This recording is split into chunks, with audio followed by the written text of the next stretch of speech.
Welcome, everybody, to our second H2 talk this year in 2025. My name is Georgios Chatzimarkakis, the CEO of Hydrogen Europe, and I'm happy to welcome you to a wonderful title, From Hype to Pipe, How Hydrogen Valleys Drive the Hydrogen Economy. And indeed, every new technology undergoes this mechanism of hype, but now is the time to establish and implement the hydrogen economy. And hydrogen valleys are a very, very interesting possibility and opportunity to do that. Let me start the presentation. Again, my name is Jorgo. So the hydrogen valleys are a special instrument used by the European Commission, and especially by the European Commissioner for Research.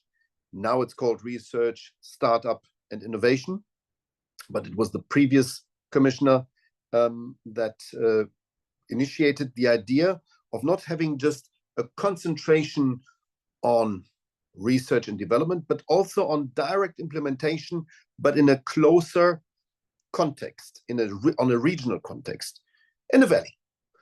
And this large-scale joint investment was endowed with around 10 million euro, and it covers the full hydrogen value chain. So you can here see the symbols. It's not just the production of hydrogen, but it's also the dissemination.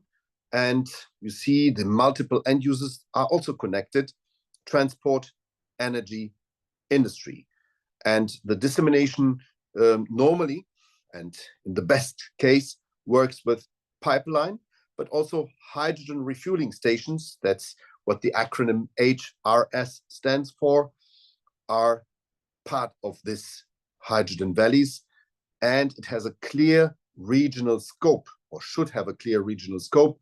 So it's about regions that cooperate and collaborate trans-border and cross-border. And the interesting thing here is that in Hydrogen Europe, we have also regions as members, and we can clearly see that this helps very, very much indeed. Next slide, please, shows us where we are globally, because we are not the only ones in Europe doing that, but we are doing it best if you compare it to the rest of the world. So out of the 95 projects that would be summarized under a hydrogen valley, some 65 are in Europe. So you can here see that we have 8 bigger hydrogen hubs in the US, and we will see what will happen in the US with all these hydrogen projects, also after a new administration came. But the good news is, and we got this news in one of our hydrogen talks, most of the projects are in so-called red states, which is Republican states, which means it's states governed by Republican governors that would then go to their new president and say, I want to continue this, because hydrogen projects will be in the money in the US, and Trump is a deal maker. You can see on the right-hand side that we also have hydrogen valleys in India, in Korea, also in China, and this is in Japan. This is very, very good to know. But especially in Europe, we have 70 valleys funded with 200 million euro by the Clean Hydrogen Partnership in the meanwhile. And we have different clear indicators that lead us to even more spending. So there have been with Repower EU, so after the invasion of Russia into Ukraine, there has been a pop-up of money in these projects, in these hydrogen valleys. And we will later on in our discussion see how this exactly works and where we are. Next slide shows where we want to go.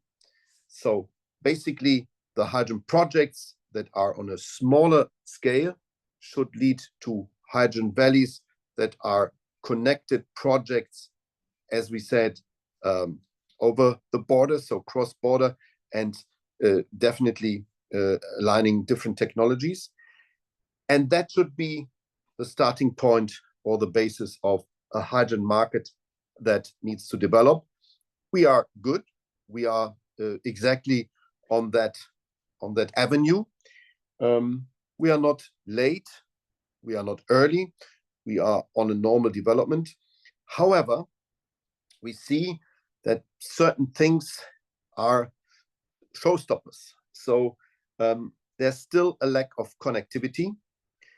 And we see that the new commission, that the new energy commissioner wants to create better conditions for the connectivity, looking at the grid, at the grids in the way of one physical grid. So power, gas, but also hydrogen, heat, and CO2 to be regarded as one physical grid in order to have better connectivity. We clearly can see that the legal framework is not ready yet. To give you one example, next to the renewable hydrogen, there's also low carbon hydrogen, and the definition of what it is, the so-called delegated act, is not out yet. Why? It takes too long. So we are waiting nearly 2 years now, and this is quite long. So we would urge here the policymakers, especially the European Commission, to accelerate these things. We owe a lot of gratitude to the European Commission, but in this case, it is quite late. Also, we have a lack of off-takers because the legal conditions are not clear yet. If you don't know how a market will develop, especially how the price of hydrogen will develop, and whether or not artificial higher prices like caused by the delegated act on renewable hydrogen, if that doesn't change, you don't sign an offtake agreement. And that is one of the things that we permanently raised as Hydrogen Europe. Don't make it too complicated, and don't shoot basically a small bird that is not a big monopolist yet. So we cannot apply the same rules we did apply to the monopolists in the past, so the big power and especially gas providers, with the same rules that we would use for hydrogen, which is not even born yet. Sometimes we need to be faster in implementing that. And the last point is the public acceptance. Although hydrogen is, some say, hyped, it's interesting, still public acceptance needs to grow. And hydrogen valleys are a perfect way of connecting people, the society, with hydrogen projects. Having said that, I would now like to have a keynote address by Danica Majkovic, and to lead to that, she is the chair of the Clean Hydrogen Partnership, which is our technology platform, our joint undertaking that is always chaired by a person from the hydrogen industry, so from Hydrogen Europe, and Danica is in the board of Hydrogen Europe. And I would like to give her the floor, which will be done in form of a video.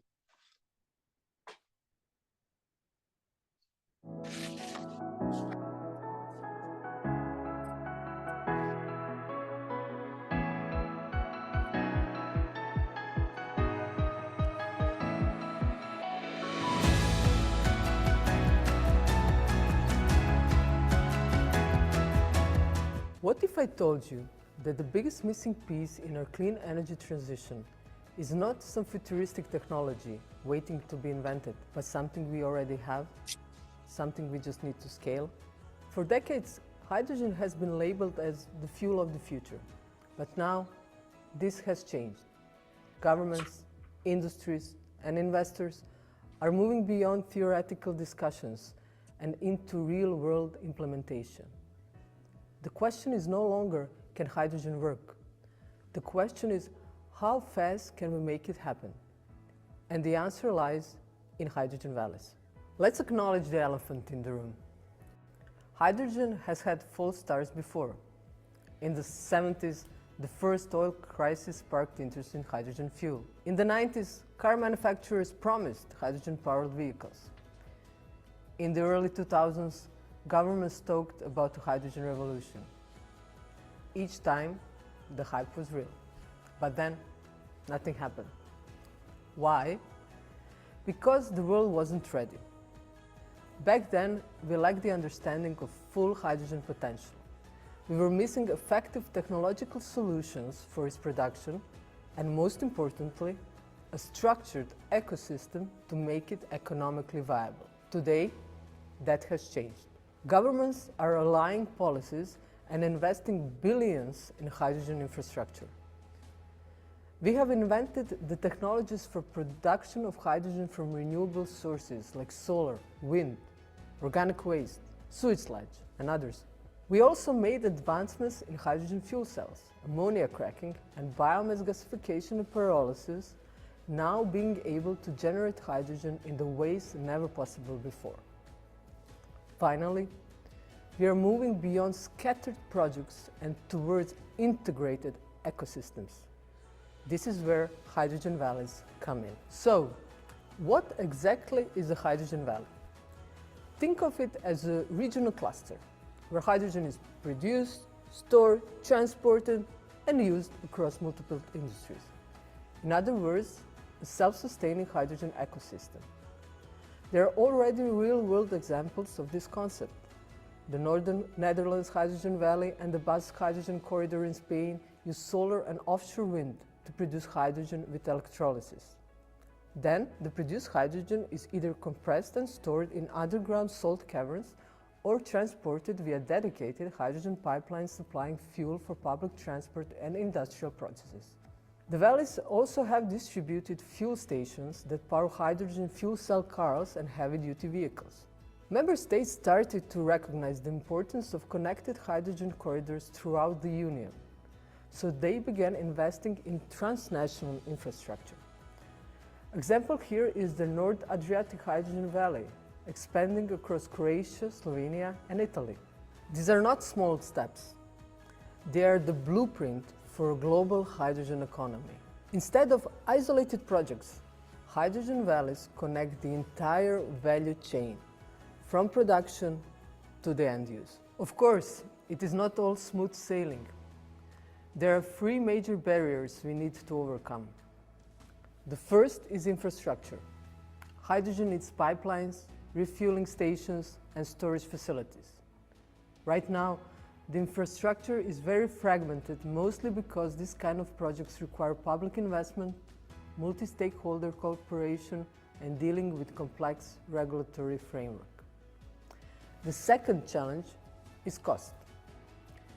Green hydrogen is still 2 to 3 times more expensive than fossil fuels. But costs are dropping thanks to economies of scale, better technology, and lower renewable energy prices. As production scales up, green hydrogen will become increasingly competitive. The third major challenge is policy. Lack of harmonized EU regulation remains a significant barrier to large-scale implementation of hydrogen valleys. Currently, hydrogen projects must navigate a puzzle of national policies. Each member state has its own rules on hydrogen production, transportation, storage, and safety standards. These fragmentations make it difficult to establish a unified market and slows down cross-border hydrogen trade. Additionally, inconsistent certification schemes for renewable hydrogen, different subsidy programs, and varying tax incentives across countries create uncertainty for investors and industry players. Without harmonized regulatory frameworks, we risk having isolated or significantly delayed hydrogen valleys. What happens next? The European Union has set clear goals, producing 10 million tons of renewable hydrogen and importing another 10 million tons by 2030. EU also aims to develop at least 50 hydrogen valleys by 2030. But hydrogen valleys are just the beginning of what a functional hydrogen market will look like. Clean hydrogen partnerships 184 million euros investment in 2025, of which 80 million euros for hydrogen valleys, demonstrates that hydrogen is no longer a concept, but a tangible reality. However, this momentum must accelerate. If we are to meet our targets, investment in time, expertise, and capital must scale up.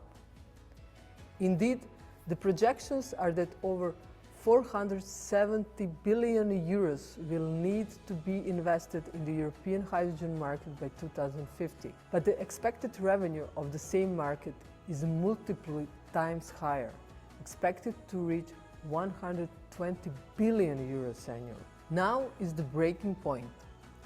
Either we seize this moment and position hydrogen at the heart of our energy future, or we risk falling short of energy independence and climate neutrality we need. Hydrogen is not a transition fuel anymore. It is the go-to solution for achieving 100% European energy production. It is the solution for lower consumer costs and a more stable energy supply. It is a fully funded transition happening in real time. The hydrogen economy is not just a distant dream. Hydrogen valleys are proving that large-scale adoption is possible and profitable. The only question left is, how fast can we scale?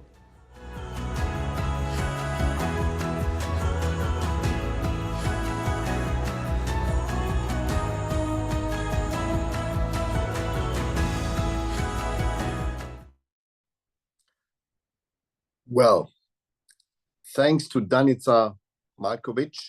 She's not only the chair of the Clean Hydrogen Partnership, she also is the CTO of a company called Doc in the Loop. And this company produces hydrogen from pyrolysis, from plasma pyrolysis.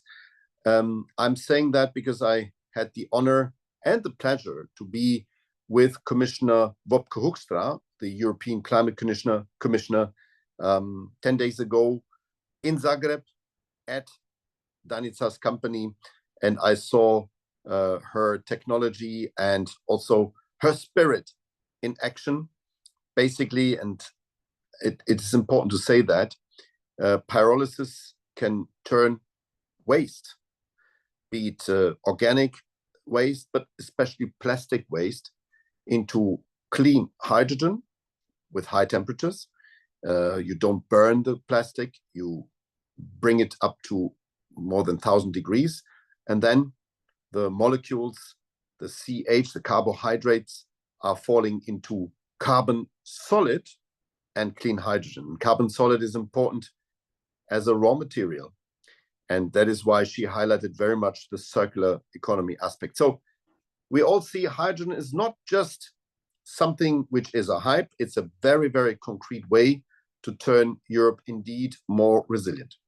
That leads me to our topic today, to the topic of the hydrogen valleys. And I have today the pleasure to welcome distinguished speakers. So we have Beatrice Coda. She is the head of unit of DG RTD of the European Commission. Adam Weber, who is the Chief Technology Officer of Arches. I will explain later on. We have Maribel Rodriguez Olmo. She is the Director Hydrogen at Repsol in Spain. And last but not least, Antonio Aguilo, who is the Project Officer at the Clean Hydrogen Joint Undertaking, the Clean Hydrogen Partnership. Unfortunately, Sebastian Schuschnigg, the Regional Minister of Kärnten, Carinthia in Austria, had some issues to dial in today. So that is why he will not dial in. Which leads me to the different speakers. And I would start with Beatrice, head of unit of the Clean Energy Transition Unit at DG, Director General, RTD. So this is the research and innovation guys at the European Commission. And she has more than 25 years of experience in the energy sector, spanning from R&D to deployment of energy infrastructures and technology. So she's really an expert Prior to her current function, Beatrice has held several positions at the European Commission dealing with energy research, again, climate policy and trans-European energy networks. And she has been managing, very importantly, the CEF, Clean Energy Framework Energy Program, Connecting Europe Facilities. CEF is Connecting Europe Facilities, sorry, for 7 years at the agency of the European Commission dealing with that. So basically bringing research into concrete infrastructure projects. And I'm very happy to welcome you here, dear Beatrice. I would like to start with you before I come to the other speakers. What is your outlook on the development of these hydrogen ecosystems that you at the European Commission wanted to establish? Where do they fit in the development of the hydrogen economy out of your view? Beatrice, you have the floor. Thank you, Jorgo. Thank you also for your kind introduction. I'll start immediately to reply to your question. So hydrogen is a key priority for the Commission, and it's particular, let's say, we still believe that it still requires investments in research and innovation. From 2007, the US funded more than 800 projects dedicated with more than 3 billion euro on hydrogen research innovation through the various framework programs, and in particular through the joint undertaking. Through REPowerEU, and Jorgo, you have mentioned that already, we have European Commission has set important targets for 2030 for producing 10 million tons of domestic renewable hydrogen per year. And where do the European hydrogen valleys stay, let's say, into this context? You have mentioned already that through the European funding, through the Horizon Europe and the REPowerEU top-up, currently we are funding 18 valleys, which is an investment from the joint undertaking, so of more than 200 million euro, overall an investment of more than 1.2 billion euro, with funding still continuing to be top-up in 2025 and also in 2026. So if all these European hydrogen valleys funded by the GEU in progress will be operational together, they will be able to produce almost half of the 10 million tons of hydrogen, which is the target of REPowerEU. I will repeat and let's say confirm what you mentioned already in terms of, let's say, how do we consider the importance of hydrogen valleys as a starting point, let's say, for the hydrogen economy in Europe, because they can be indeed let's say, the seed for dedicated hydrogen infrastructure in different regions that can expand over time over a cross-border hydrogen network. And they bring together production, storage, distribution, and use. So therefore, let's say, being really the seed of industrial clusters in Europe. In a way, let's say, this vision of hydrogen valleys in Europe is consistent with, let's say, also how the European Commission sees forward, his competitiveness and in particular, let's say, also of the industry. First of all, for example, we had the Draghi report that also recommended to establish competitive industrial clusters, including for hydrogen. And you have also mentioned the vision of our European Commissioner for Energy, Dan Jorgensen, that highlights hydrogen critical role for EU future energy system. And again, let's say this brings us to the topic of the day, which is, the Clean Industrial Deal, which is the European business plan for decarbonizing also our energy-intensive industry, while at the same time also stimulating our clean tech sector. And therefore, I can, let's say, I think safely say that these objectives, they really echo the deployment of hydrogen valleys and can make hydrogen a key pillar of the Clean Industrial Deal. But how do we see it, let's say, not only in Europe, but you mentioned also in the global context? Jorgo, you also had a slide on the development of hydrogen valleys in the world. And the Commission cooperates intensively with international partners on renewable hydrogen, and particular to the Clean Hydrogen Mission under Mission Innovation. This is an initiative which is co-led by the Commission, in particular the Clean Hydrogen Mission, which aims to accelerate the global clean hydrogen economy by reducing the hydrogen production cost, and overall with a clear, let's say, objective to deliver globally at least 100 large-scale clean hydrogen valleys up and running worldwide by 2030. So in this context of mission innovation, there are, of course, still innovation priorities in terms of demonstration of these ecosystems of production, storage, distribution, and end use, and tackling the barriers like the regulatory provision, funding, certification. All in all, through mission innovation, the European Commission is also, via the mission innovation, is also jointly implementing activities with UNIDO, the International Partnership for Hydrogen Economy, so the IPHE, and the IEA Technology Collaboration Program on Hydrogen.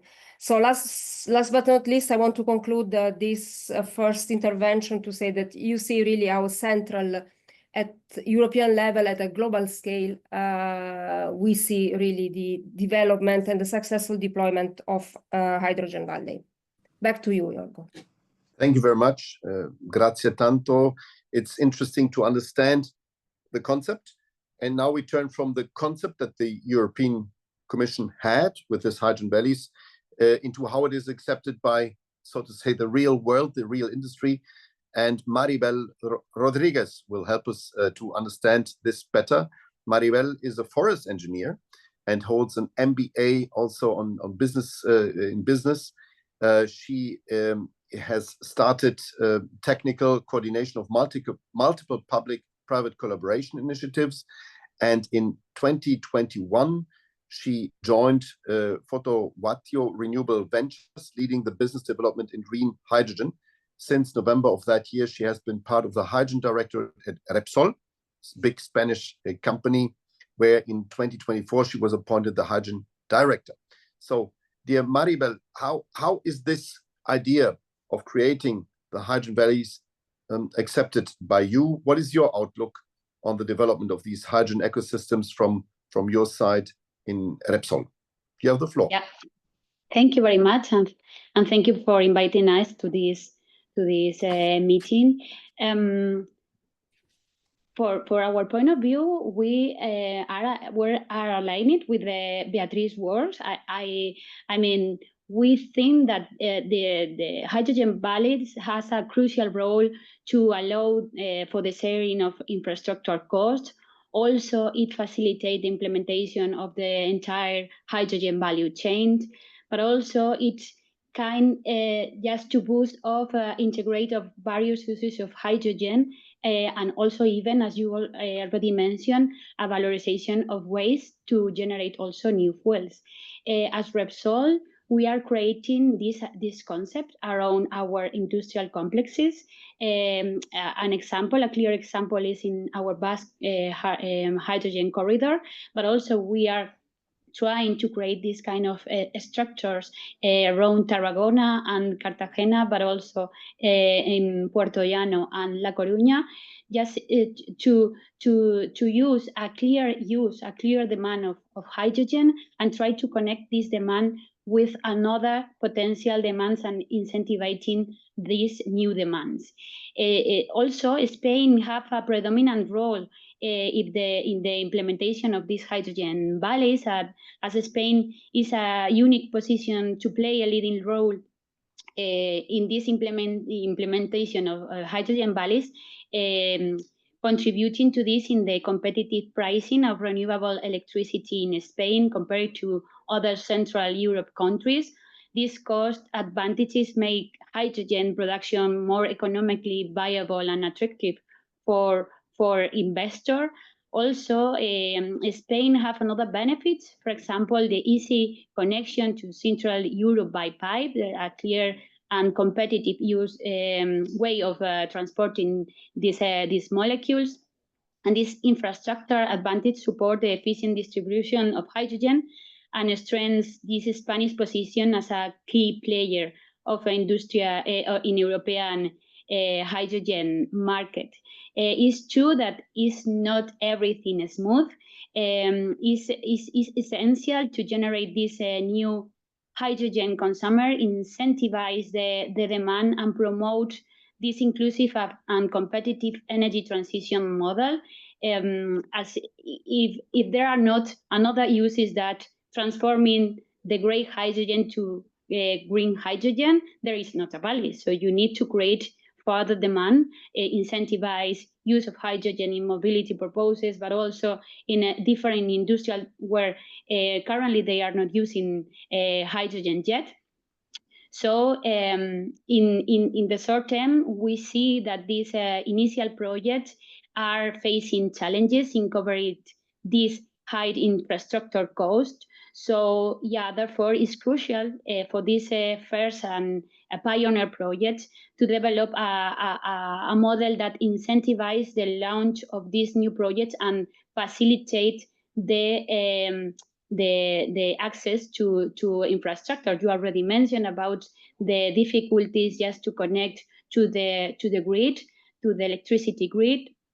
So it's really, really important, this connection, public and private connection, just to generate an ecosystem together, create value, create industry, and also launch and facilitate the development of this project, because it's not a lack of viability, it's a lack of time. If you are delaying and you are not coordinating so well the connection of these different projects, at the end you are delaying the implementation.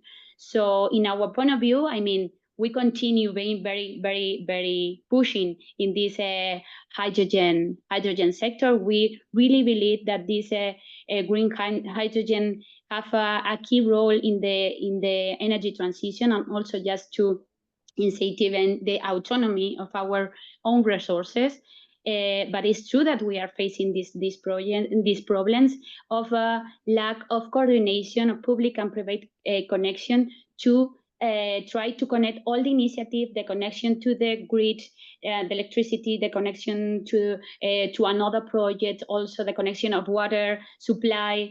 So this is a key factor just to be efficient and to be quickly in this hydrogen valleys development.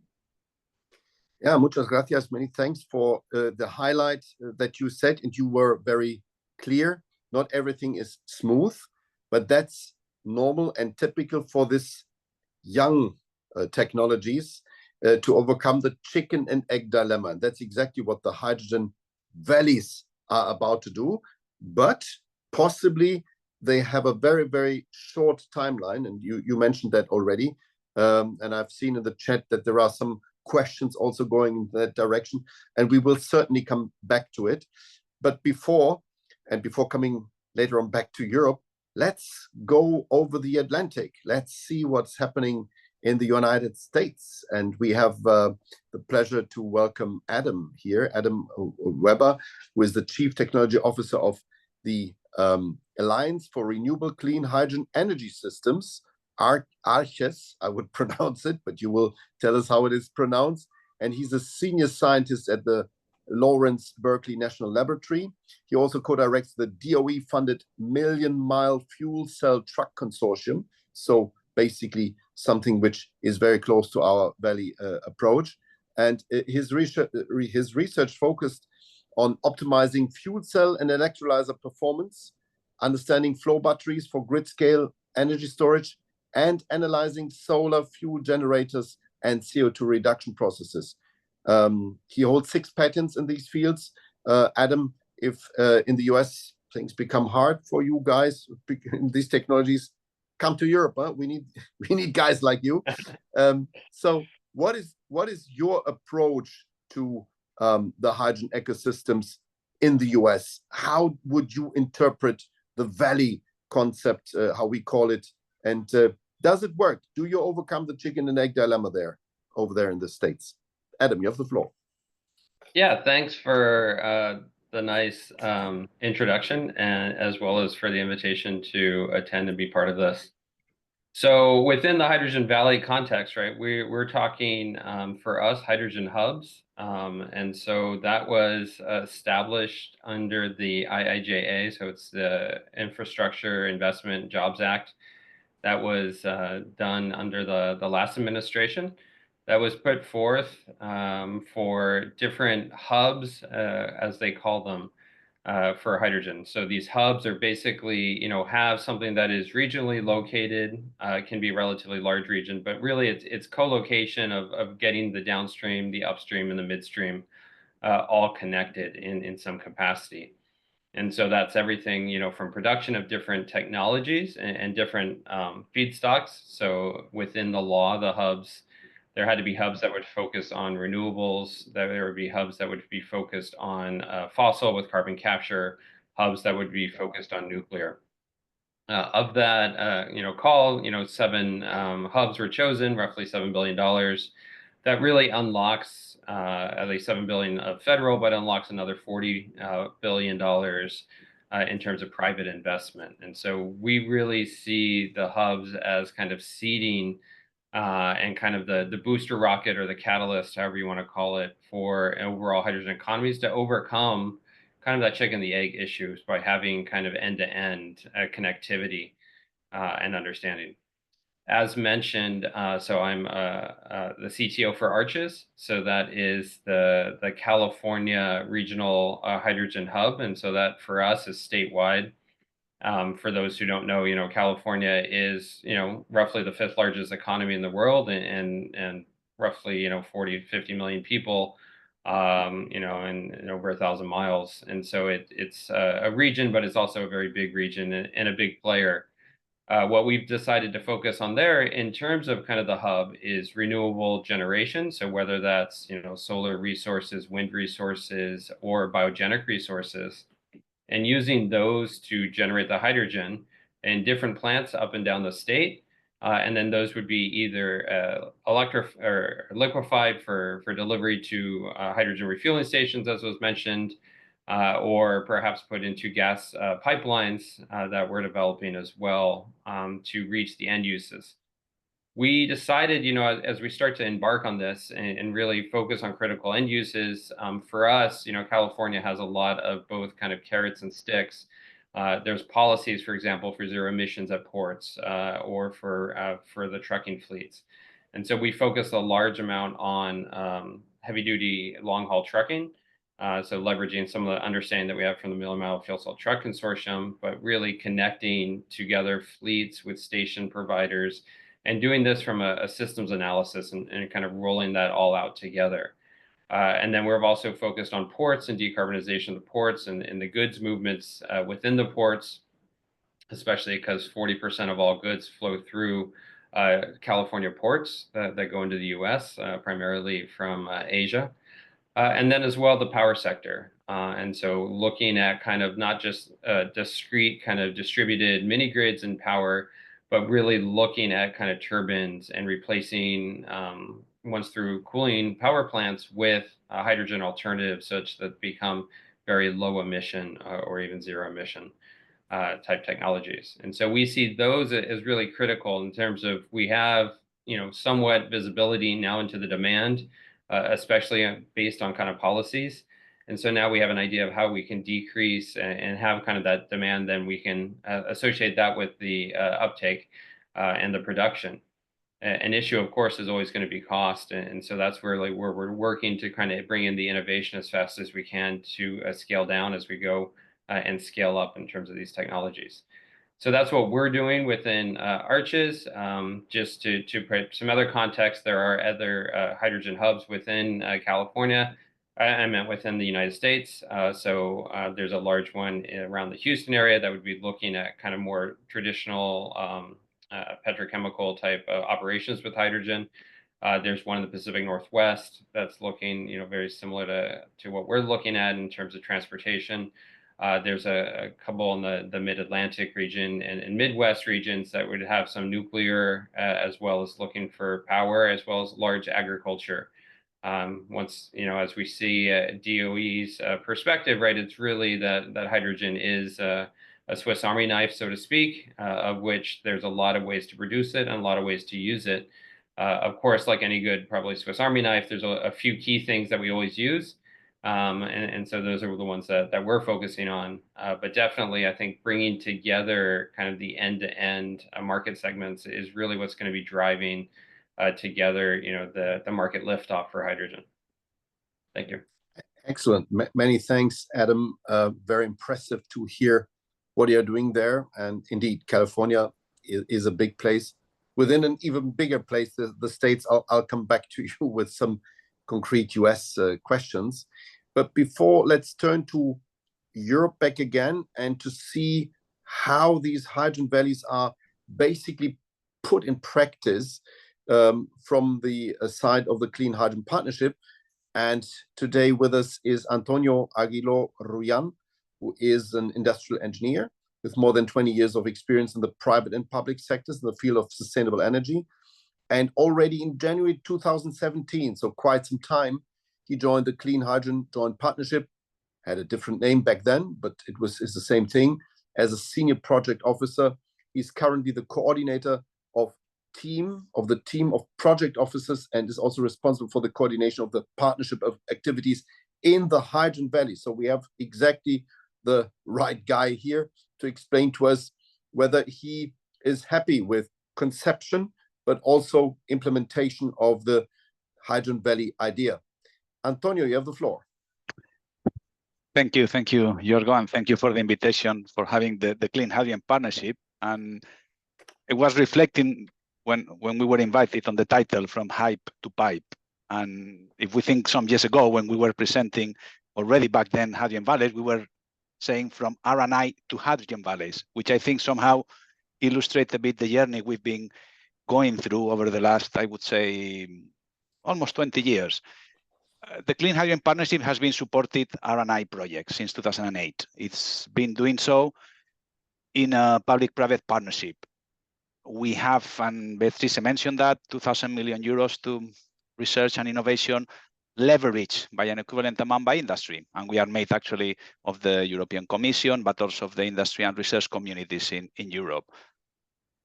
We, back in 2016, the earlier research projects that we were having, I think you've mentioned before, Jorgo, the hydrogen projects. And that's precisely at the time where we were trialing already the first generation of hydrogen technologies. We were demonstrating hydrogen buses, hydrogen fleets across Europe. We were going back to research. We were developing second generation of technology. 2016 was also the time where we were scaling up already electrolyzers dedicated to use renewable energy. I think we put those things together. Technology was maturing, and already we started to work very closely back in 2016 with regions, which were key, if you want, a stakeholder to come up, if you want, with this Hydrogen Valley concept. We did have close to 100 regions involved in a regions initiative that we finalized in 2018. And already then we could see that there was a big appetite for using hydrogen to decarbonize specific geographies. We were having some smaller projects already called at the time hydrogen territories, where we were already showcasing how you can produce hydrogen locally, transport, distribute it, and use it in different end uses. And that was back in 2015. So we, as a result of this initiative that I've mentioned, putting together the appetite that we saw across regions and some other project promoters, we decided to support hydrogen valleys in two streams. On the one hand, we supported hydrogen projects, hydrogen valleys, through providing project development assistance to help project promoters back in time regions to mature their concepts, their hydrogen projects. But then we also started to support hydrogen valleys as we know them now in the current Clean Hydrogen Partnership. Our support was really focusing on clean hydrogen production for a given geography. Of course, you've mentioned before, it has to cover the full hydrogen value chain. Important to have production, storage, and end uses, multiple end uses. And why? Because we tackle the two things together. We tackle the production, but we also wanted to make sure that we had the demand at the same time. So that's why the starting point of our support was really to secure projects that had the very right composition of consortia, bringing the stakeholders together with already a sufficient level of commitment to make sure that production and also end uses were hand by hand together. We have different archetypes in our call. Small scale valleys, we have large scale valleys. Some valleys are mobility driven, different type of applications for transport. Larger ones, we see that they are mainly having a big industry focus. I think what is important as well to acknowledge is that it's not only about the ability to hydrogen or to decarbonize that ecosystem, that geography, but it's also about acknowledging that hydrogen valleys are a key instrument to also bring socioeconomic benefits to that region. We're talking about the creation of skills that you need to implement those valleys, but to also maintain all the technologies that will have to be deployed.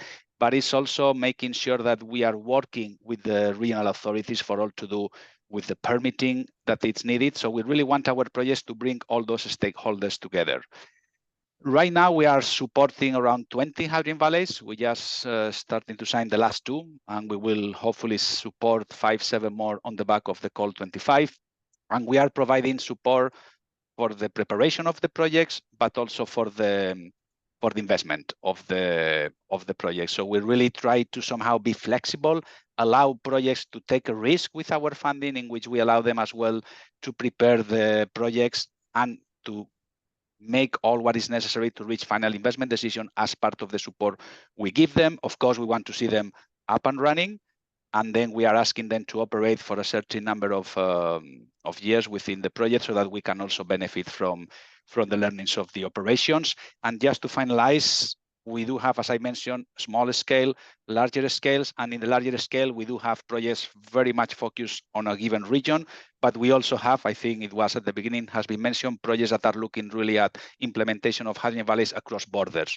We do have hydrogen valleys that are really bringing together hydrogen ecosystems across more than one country. So that's a little bit what we have.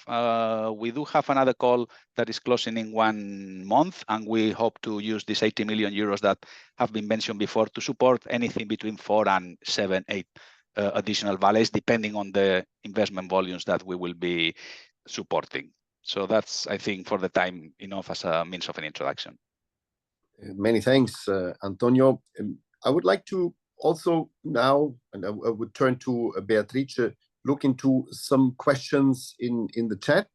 And one of the questions that has been raised by 2 speakers here is that the time might be quite short. So Jan Klenke says that organizing valleys is a fairly complex task that requires multiple companies to commit to the use of hydrogen. And he asks, how realistic is it to create these valleys in a short time, if even individual projects are still struggling?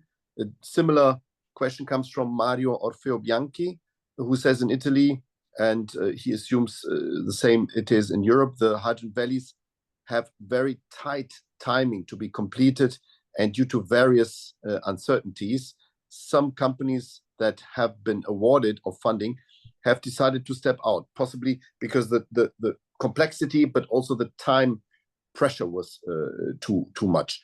Is there any idea to change this, to make it more flexible, to allow more time? Beatrice, do you have any requests in order to go into that direction, and could you do that? Yes. Okay. So I take note of these issues. They are, I think, quite typical of also this kind of pioneer projects that you know, also when they start a project, there is, you know, always a kind of, you know, an ambitious timeline to conclude, to arrive at key milestones and to conclude and complete the project. But of course, let's say during implementation, we see that there are, let's say, some risks, which could be regulatory risks, which could be permitting risks, that have not been, let's say, sufficiently taken into account in the initial timeline, and therefore, let's say, what to do to mitigate. Now, okay, I'm speaking a little bit under the control of Antonio as, let's say, head of the hydrogen valleys under the Clean Hydrogen Partnership. In a sense, let's say, I believe that there is sufficient, you know, possibility and flexibility under when these projects are funded by by the GU under, let's say, I'm starting to be a little bit technical, but just to say that under these typical grant agreements, there are possibilities, to look, let's say, at these delays with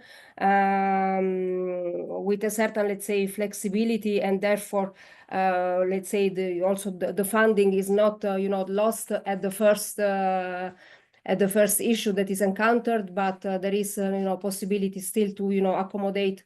Perhaps, let's say, via an amendment. I see Antonio nodding, and this is, let's say, from a program implementation point of view, this is, of course, what happens, because nobody wants, of course, a project to be, closed, and of course, we try to look at that with, accommodating, but of course, also looking at what we can do, as a funding agency or as a commission, what we can do to, in general, really to mitigate the risks also from a policy level.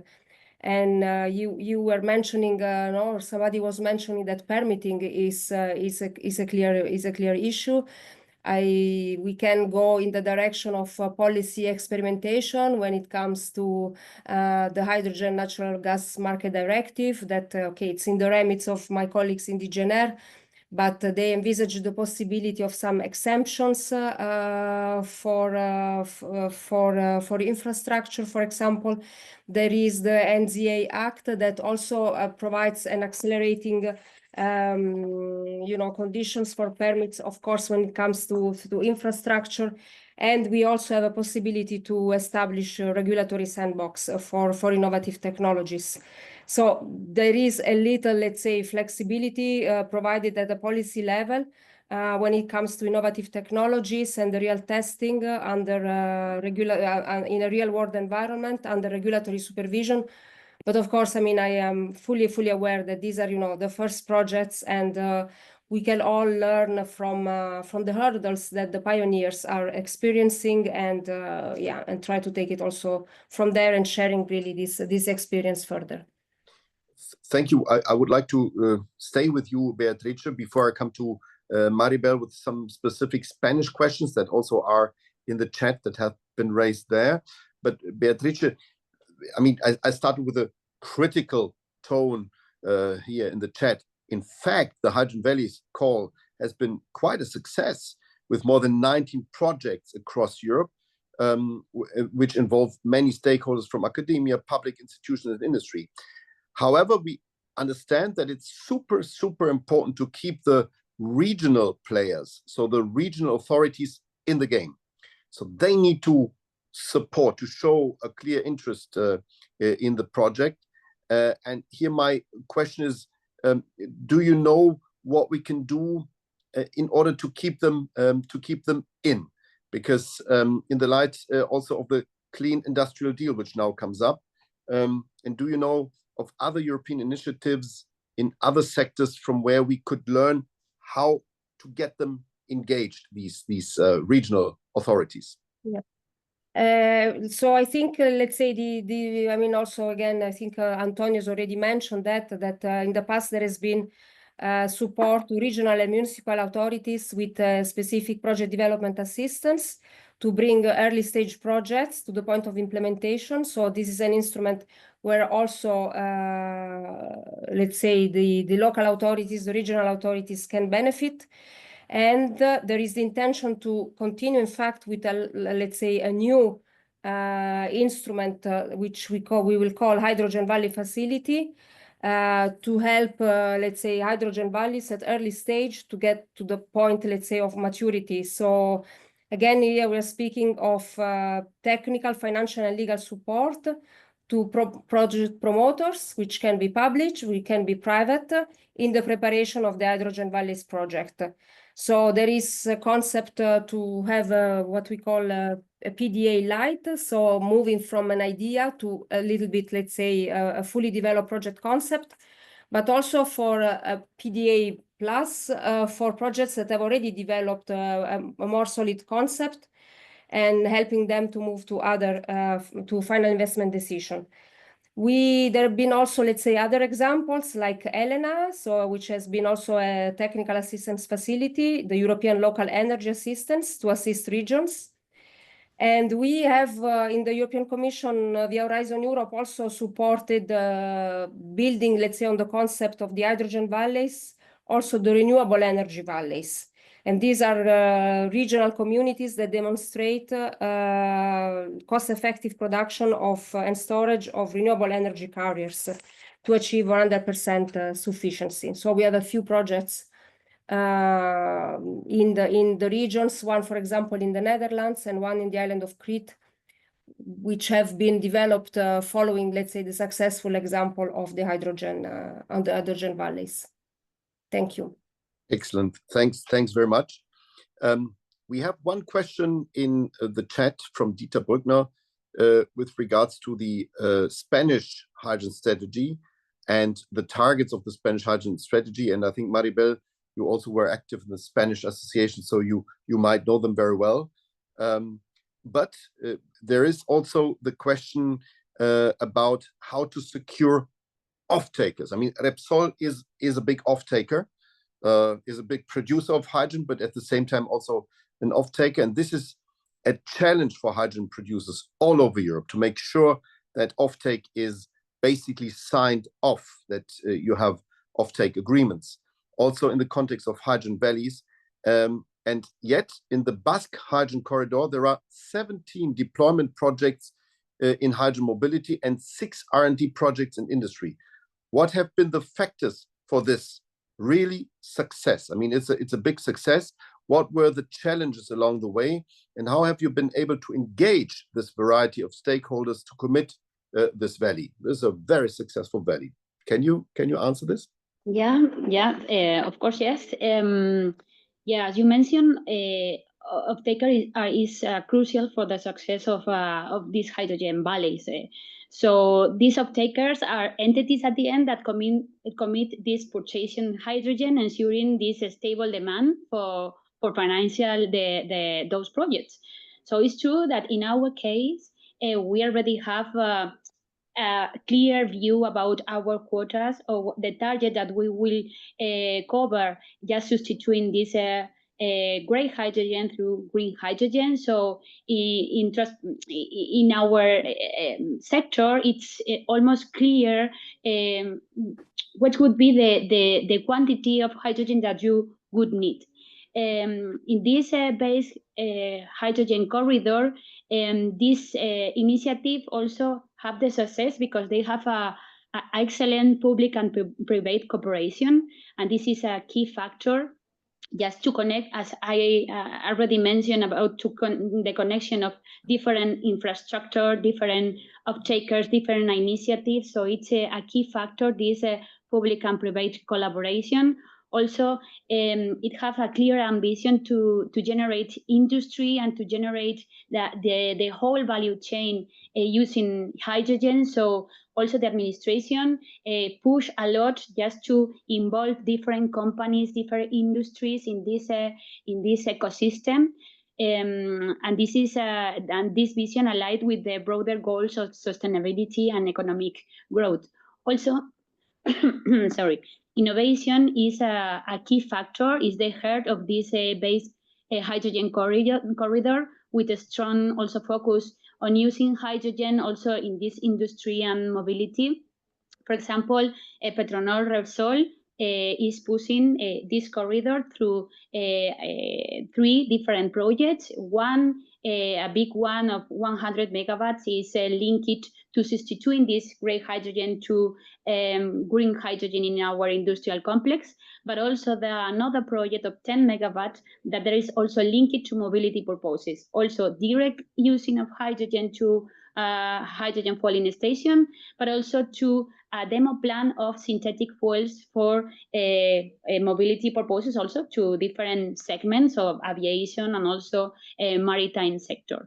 And this is a third one, another project who just try to strengthen the RID value. So trying to learn as much as possible about how to operate this electrolyzer, how to grow it, how to scale up this kind of projects.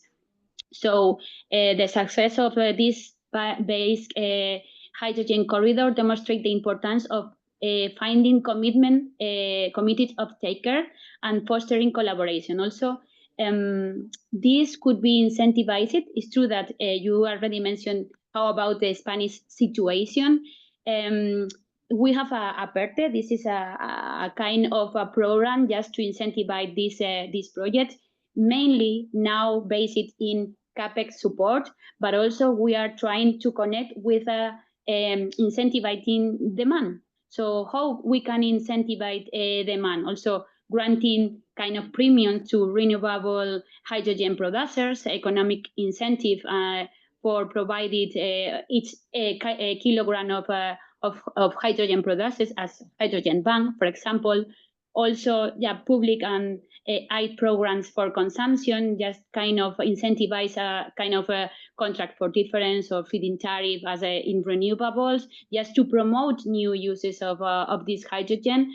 And also it's very important, and we are just doing advocacy about that in this transitional period, if you have very, very tight regulation, it's difficult just to go quickly. It's true that our colleague Beatriz mentioned that there is the acceptance of delays, but in our point of view, we need this acceptance of delays, of course, but we prefer to promote the speed of developments of these projects through, for example, relaxing in this transitional period, for example, the correlation or even just the elimination of tools and charges of electricity cost, because it's true that you may connect a huge quantity of renewable electricity to these valleys.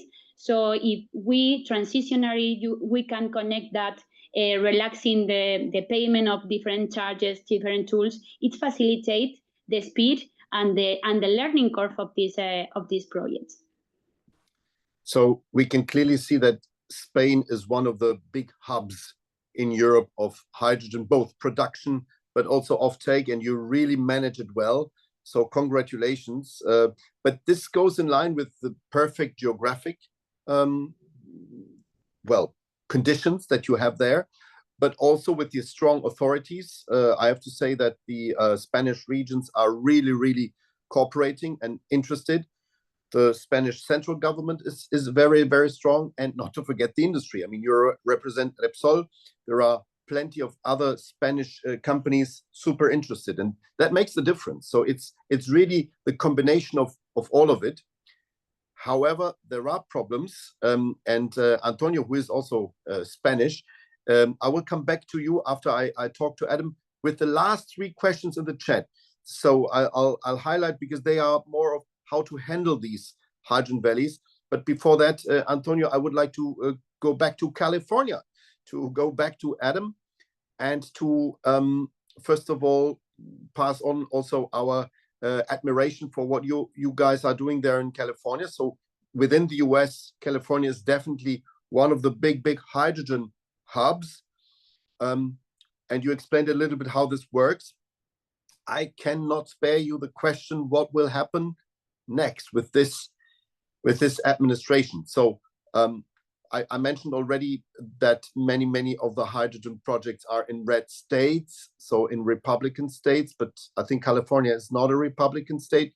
So what can we expect realistically from the development in the US? So can you already say what will happen to IRA and to the big hubs and to the Valley concept, or is it too early to judge right now? It would be very interesting for us Europeans.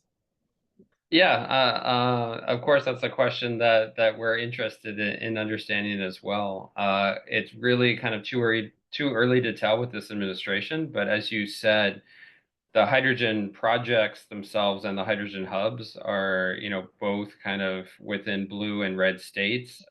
Even within California, we have projects that are in districts that would be led by Republicans.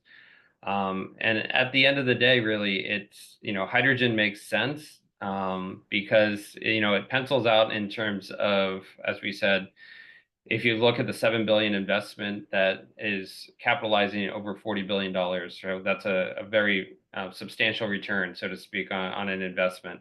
It's creating hundreds of thousands of new jobs.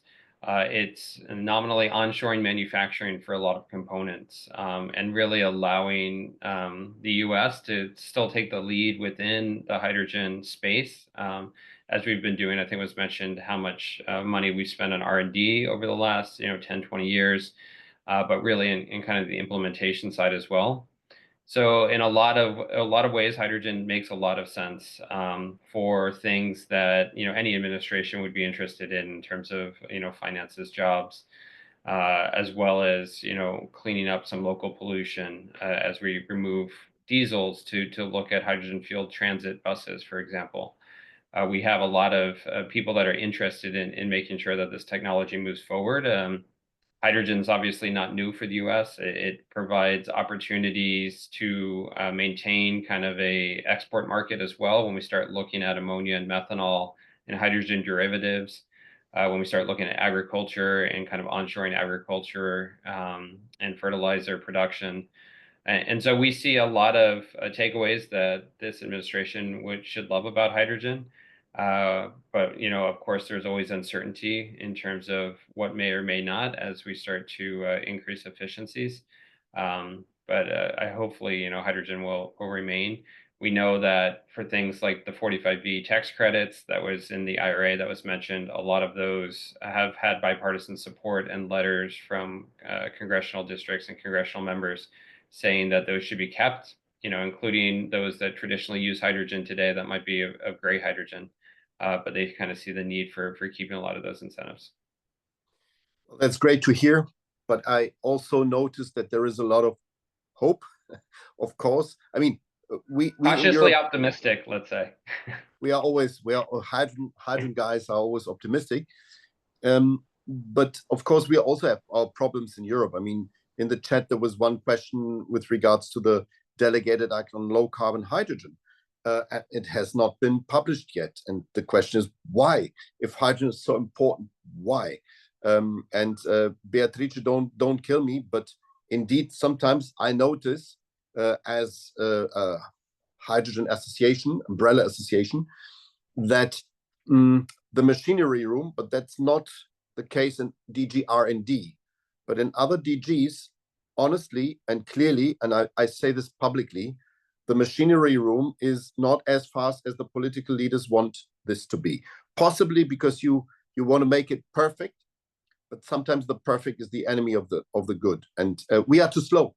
We also in Europe are too slow. I say it clearly, and it's no good if you wait for a definition of hydrogen 2 years. There's no need. On the other hand, this special case, low carbon hydrogen, is about the fight between nuclear and non-nuclear low carbon hydrogen. So here there are political fights going on, and that can explain a little bit the delay, but it should not delay it further. We hear that I had a wonderful meeting with Commissioner Jørgensen last week, and he said before summer we definitely will have it. Hope. let's hope. Now, Antonio, I was mentioning the questions that were basically issued to your side. So there's definitely one question that says, in structuring the Hydrogen Valley landscape and market to large and small, have you considered to use as the reference the structuring of the e-supply system by harmonized electricity market roles model, in particular its evolution as driven by new technologies? I'm not sure whether this is too by Zoran, this is maybe too specific. But there's another question that says, given the multitude of stakeholders involved in hydrogen valleys, are there governance challenges in practice? And to what extent are these initiatives truly integrated projects rather than merely umbrella frameworks? So that's maybe an interesting question. Is it too complex? And then, is the Clean Hydrogen Partnership prioritizing hydrogen valleys proposals with a cross-border approach there's a clear and nice question in order to understand how you are going to deal with this.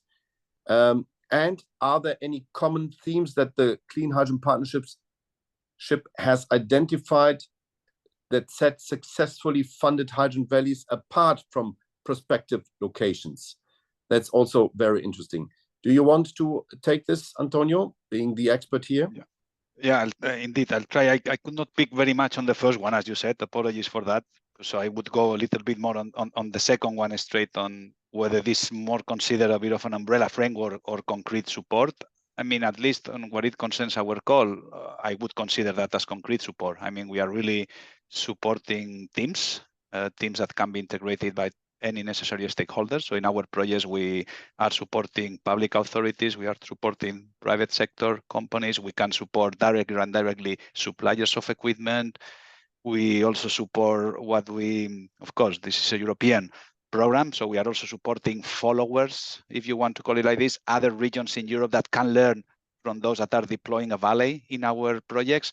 So I want to see that as a very concrete support. And actually, one of the things that it's important to consider is that if the starting point to apply for a Hydrogen Valley project in our call is not there, then it won't succeed. And for us, our starting point is a significant already demonstration that the stakeholders are together, and that could be somehow a bit of an umbrella framework, as we see in many other countries where there are now clusters of hydrogen valleys without much of a context, but that could be already a good starting point as to say, I bring to the project everyone that needs to be there, and then we provide specific support to those.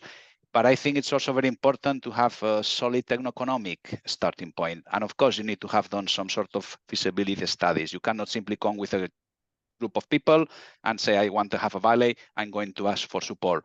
We do have indeed, Jorgo, as you said, a big increase on the applications that we receive, but we also see a number of applications that are not sufficiently mature. And that when the experts that will look at those proposals look at the overall concept, they say, well, actually, maybe either this is not mature enough, or actually maybe hydrogen does not make sense in this context. So I think this is also very important to have where and in which conditions it makes technical sense, but also economic sense. And I think that hydrogen valleys can and have unlocked innovative business models because you are really bringing everyone together. And I think when we were talking a bit on the flexibility, which I understand all to do with the regulations and delegated acts, which may undermine that, and I'm not going into this direction, but I think when it becomes to the flexibility of the support that you provide, both in terms of phasing, but also in terms of changes, that is key. I mean, we do not really have a time frame in which our projects have to be finalized, not because we don't want them to happen quick enough, but it's because we understand that changes occur down the line. So in a summary to the first questions, yes, we do provide support to teams working on real things. Okay, so it's not just a bit of an umbrella or political initiative. These are really groups of people working. Now, in terms of cross-border versus others, it is true that in the very first call, in the call 22, we were trying to encourage, but it was not even a requirement. We were encouraging cross-border type of valleys, and we had a few of those, like in the Baltic Sea corridor, as it is labeled now, also in the North Adriatic area between northern Italy, Slovenia, and Croatia. In the subsequent calls, we didn't encourage that, but we did have some valleys of these characteristics. So it's not favoring. I think the criteria is irrespective of that, and we do have projects that are really working within a region, projects working across regions within the same country, and projects working across the countries. But we do not have any preference in the same way we do not have any rule that says we cannot have two valleys in the same country in our support, because that's also a recurrent questions that we have. And I think in terms of themes, and I don't know whether that goes in the direction of successes, I think what is, in our opinion, clear is that the projects that do have a real public-private type of approach, and that has been mentioned, I think, by Maribel, but we can confirm these are the really that goes quicker. I'm not saying it's the only way to succeed, but in one way or the other, you really will always need this type of public-private partnerships to make these projects happen. We of course, need the technical expertise that the private sector is bringing. But when it becomes to deploying these large-scale infrastructure projects, you need also the support and engagement of the public authorities, especially the regional and the local ones. When it becomes to permitting, it is not the same to have them opposed to your project or to have them actually going alongside with your project. Then everything becomes certainly much smoother. I think that's a little bit what I would cover in relation to those three questions. Hope not to miss anything. Thanks. That's interesting to listen to. There are some questions with regards to infrastructure. One question, and I think Beatrice, with your big experience in self-connecting your facility and infrastructure, you might be the right one to answer this. It says, how do you regard the feasibility of building up integrated energy grids at the regional level through the experience of Hydrogen Valley in the future? That's one question. And there is another question with regard to the many projects. So if scale is important, says the anonymous attendee here, and public budgets for support are limited, does it really make sense to have so many valleys? Having 50 plus valleys in Europe alone means the support budget for individual hubs becomes very small. Beatrice, do you want to tackle this, the infrastructure aspect and the many projects? I think you're on mute. Yeah. Okay, can you hear me now? Yes. So I think concerning the infrastructure side, indeed, this is, in fact, refers me to my previous job related to the Trans-European Network for Energy, where the overall, let's say, objective is to build a pan-European hydrogen network. And therefore, let's say, yes, it is, of course, a very big effort to build such a grid, such a network for hydrogen. But let's say the last piece of what we call the projects of common interest, which are these large trans-European corridors for different energy sectors. And so the first, let's say, call for projects was successfully ended with the adoption of the first list of projects of common interest on hydrogen. So where all, let's say, the big planning for hydrogen infrastructure across, let's say, Europe was done, and so that, let's say, was adopted by Commission, I think, back in 2023. Well, indeed, it also, in that context of this trans-European network, so it also, to my recollection, it built already from, let's say, the experience of, let's say, the local, the regional infrastructure of the Hydrogen Valley, because also to be recognized as, trans-European network or as, important cross-border network in Europe, one condition is to have, let's say, the production and the offtake. So, of course, this is it can be at a feasibility stage when you plan this infrastructure, but already, let's say, you have to have this clear vision of, let's say, linking really the production with the offtake across Europe. Therefore, let's say, I regard this feasibility as, let's say, of course, it is, of course, quite complex, because from Hydrogen Valley in a local regional level, we move at the European level, but that is, of course, a very good experience that the Hydrogen Valley is bringing already, I think, to this building up the European, the trans-European network. And so this is concerning, let's say, the hydrogen infrastructure. And the second one, if, let's say, does it make sense to have so many valleys if we have a limited support? Well, again, I think we want to take a big European perspective into this, bringing, let's say, the hydrogen economy ultimately in Europe. And of course, I think we know that, let's say, there are some regions in Europe which are more advanced than others. But overall, I think we see across Europe a lot of, let's say, efforts that building across, let's say, from, let's say, the West Europe, the Spain, the Germany, let's say, the Netherlands, Belgium, but up to, let's say, the Baltics now, and also to the Southeast Europe. So I think the Clean Hydrogen Partnership has this, double way to look at this. So one is for, let's say, smaller hydrogen valleys. There is another instrument which is more for large scale hydrogen valleys. So I think we can also look, let's say, at with this flexibility at what makes more sense. But indeed, let's say, I think the ultimate objective is to have this hydrogen and the valleys across all Europe. So I would still, let's say, support the public, let's say, the use of public budget for across all Europe with that. And indeed, the idea was to have many projects all over Europe that then will be connected. Connected through the large-scale infrastructure. Exactly. And in the region I know best, that's the region of Saarland in Germany, which is bordering with France and with Luxembourg. I can see exactly that. So that was the first cross-border pipeline that was planned and also built. And indeed, there's a steel plant on the German side, on the side I know best. And there's a nuclear power plant on the French side. Plus, they have now found white hydrogen, so natural hydrogen on the French side. And it is perfect to have them to see how these very, very cheap hydrogen, sorts of clean hydrogen, would support the clean production of steel in that region. So it's a cross-border regional thing that started with a pipeline, and it will be part of a bigger pipeline system connecting Spain, so H2 Med, with France, and then central parts of Europe and especially Germany. So it seems to work, and that's the good thing.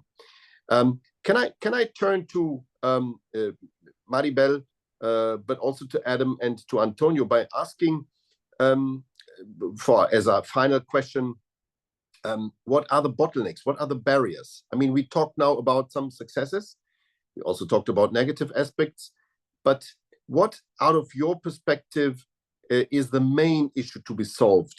And how would you solve it? So this is important for us to understand where to advocate for. Can I start with Maribel? Yeah, thank you. I sum up in 3 points. First, promote demand. It's really important just to dedicate attention not just to substituting gray hydrogen to green hydrogen, that this is necessary and that is there, but it is not enough to create a hydrogen economy. So we have to put the focus also in creating these new markets.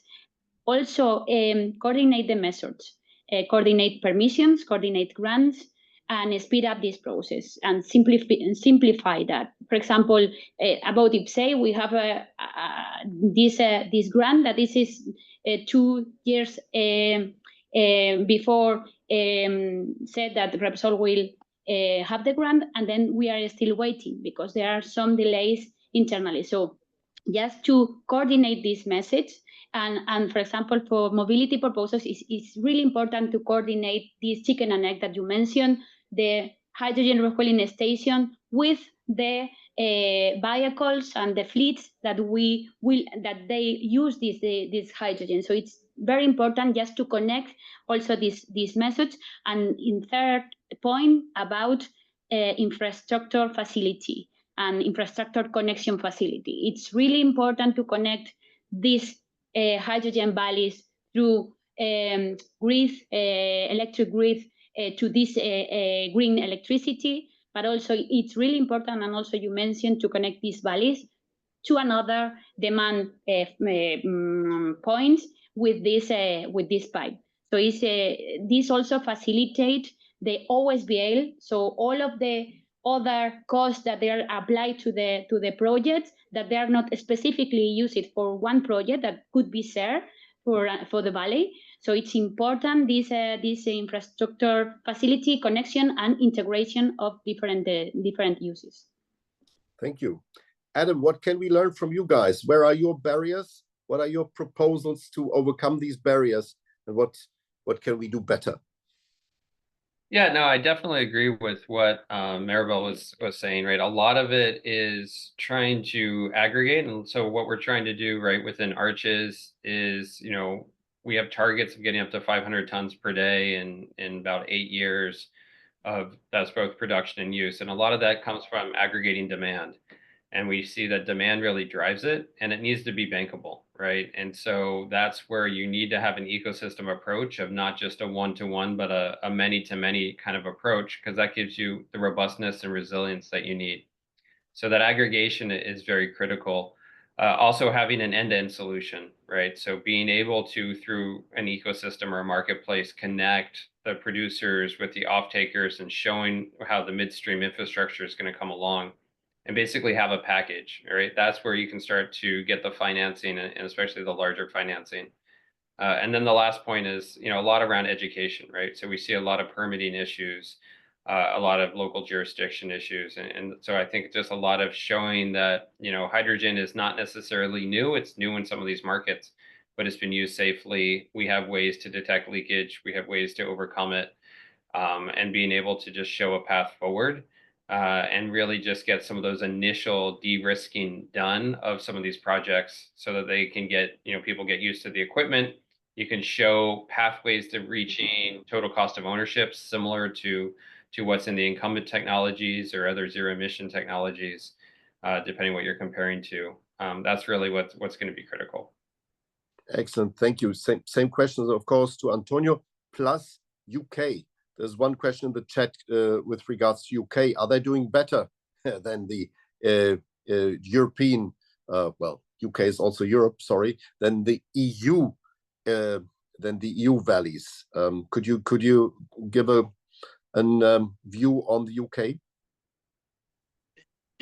If you ask me, I mean, we did have actually the very first valley. It was called a hydrogen territory back in time, 2015. It was the one in the Orkney Islands in the Big Hit project. So I think they did really have done a lot of follow-ups. I mean, there are many areas in the UK that they are really doing a lot on hydrogen, not necessarily valley per se, but on mobility, buses, etc. And indeed, they are part of our program now. UK is an associated country to Horizon Europe, so absolutely there is no reason why they cannot take part in our calls, and they do take part in our calls as any other country. So that's a fact from that perspective.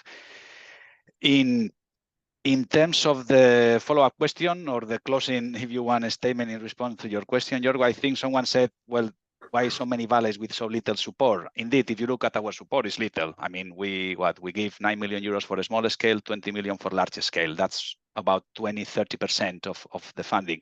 But we do not, and we never pretended that this will be sufficient. We wanted to be a catalyst for unlocking other sources of funding which exist. And especially if we think about national and regional sources of funding, there is a lot of funding elsewhere. We've just seen a call for hydrogen valleys awarded in Spain. If I'm not wrong, I think it was around close to 1 billion euros or around that for hydrogen valleys, understood in their context, but for hydrogen valleys. So we want to really act as catalysts. We really want to make sure or to help these projects to go over the valley of death, if you want to call it like this, in this sense, to help them to prepare the projects and to acknowledge that some of them may come from funding secures elsewhere and apply to us for elements that maybe they could benefit from, and others actually come to us with maybe not a funding secured yet, but we also can embrace those if there is a case. So I think I want to see that budget and public funding is there, but it needs to be, and I think even if we are doing a lot, I think the European Union, European Commission is doing a lot in coordinating programs. Someone mentioned about the infrastructure and the mobility. We are, for instance, working very close with the Connecting Europe facility. We are supporting deployment and demonstration of a fleet of trucks. Connecting Europe facilities deploying the infrastructure, the refueling stations across the same corridors where we want to deploy the trucks, and we are working very close together. But I think it's true that talking a bit, and without repeating the former speakers, on coordination, I think probably more could be done European-wise, national and regional. I think there is a lot of grant engineering, if you want to call it like that, that you need to do to be able to combine funding. And I think maybe there is room to streamline that. There are different initiatives that I don't have the time to explain now, but there are different initiatives at the European Union level to streamline how you can combine funding. Why would you support the valley with a European call and design another program nationally to support through another call the very same valley? There are things that can be done and certainly will be done. And to finish, let's don't forget about R&I. If you ask me, I think we should not forget that we are here because of R&I, research and innovation efforts from every single company in Europe. I think we should continue that. to bring better performance products, technologies, and to bring the cost down. So I think we really need to go and to look at deployment, of course, but we also need to continue supporting R&I to make sure that we can still improve and bring the cost down. So I just wanted to make sure that this is done, and then to make sure that the Valley programs benefit those very same R&I beneficiaries in Europe, and that we capitalize and we seize the opportunity for European SMEs, for European startups, especially now in the new policy framework, that we really close the gap and we don't leave that opportunity, for others elsewhere. That's something which I had to say as well from where we come, from R&I to European program. Many thanks, Antonio. Gracias. I think you said something very interesting. Fight the valley of death with hydrogen valleys. So this is very interesting. I would like to thank you all. I think Europe is also about, well, diversity, of course, and bringing in all member states into the hydrogen concept. And we have already seen that some are more favored by sun, by wind, by geographical conditions. So it's important really to put hydrogen projects all over Europe, even if sometimes it's awkward and brings less flexibility. I also would like to highlight one thing: defense. So thanks, or because of what is happening geopolitically, the Europeans have decided to put more money in defense. And I think we need to live with that. It's a new reality. But let's turn the defense projects, not because of greenwashing, but because of innovation, let's turn them into something useful for the long future. And let's use this defense orientation also with the Valley concept to make more, to bring more hydrogen into them. I think that's something that urges all of us to be more creative and to look into all the big projects that are coming up now. I have to say, I learned a lot today. I think all our attendees learned a lot. Thanks for the questions. Thanks for answering them. Have a great time and enjoy the hydrogen valleys. Thank you. Bye-bye. Thank you. Thank Bye. you. Thank you very much. Thank All the you. best. Next hydrogen talk, 16th of April. Thank you very much. Bye-bye.